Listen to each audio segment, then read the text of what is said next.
This is the one skill you should be looking for in a man. It's so basic. But does this man have the skill of being able to listen to you? You don't want to be with a man who just hears what you say.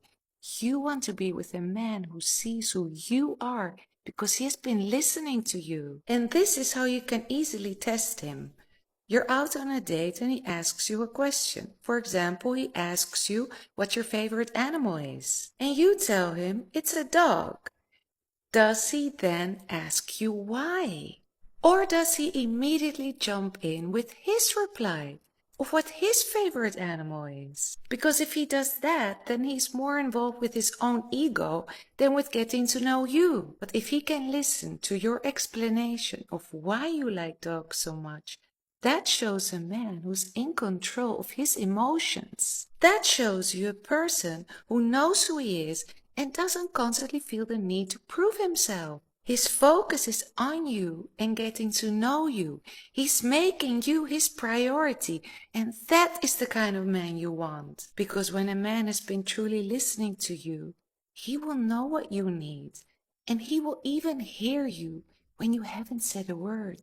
If your man is not spending enough time with you and you always feel you have to ask him when you're going to see him again, he doesn't seem to be interested to take the initiative to organize more dates. And it makes you feel frustrated because it makes you feel that he doesn't want you enough. And the mistake you make is that you discuss it with him. You're pointing your finger at him and you're asking him literally, why don't you want to spend more time with me? All he will do is become defensive because he feels attacked. And the worst feeling for any man is to feel that he did something wrong. Because a man has a very sensitive ego. And it won't necessarily inspire him to take out his agenda and reorganize his program so that he can see more of you. Because through the way you talk to him, you made him feel bad about himself. And the only way to inspire a man to do anything is to make him feel good about himself. And I want you to self-analyze a little bit.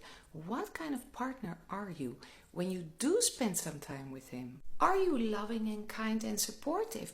Or are you the kind of woman who complains about not seeing him enough, about him not doing enough? Because I can tell you one thing about men. The most important thing for them to want to be with a woman is when they feel that it's actually easy. They want to leave the date with a smile on their face and to look forward to see her again soon. So try to relax and just go with the flow. And when you see him, make sure that you have a good time with him, because that's when you have a chance that he will start to invest more time and effort in you.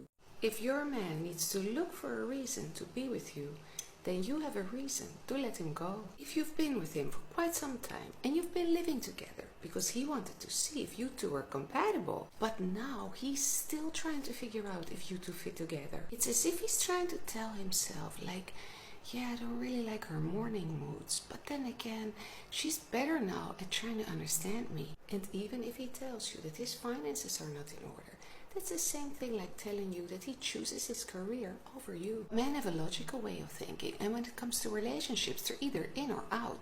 So when he's still trying to find a reason to be with you, that actually means that he's not in. And this is why living together with a man doesn't always end up in marriage. Because basically you give all the space to that man to avoid making a decision about this relationship. What you should do is to show him the door and to wish him well. And let him think about what he really wants. And if and when he decides that he wants you for the rest of his life, then he can call you and see if you're still there. Because ladies, when a man loves a woman, he doesn't need a reason. He either wants her or he doesn't.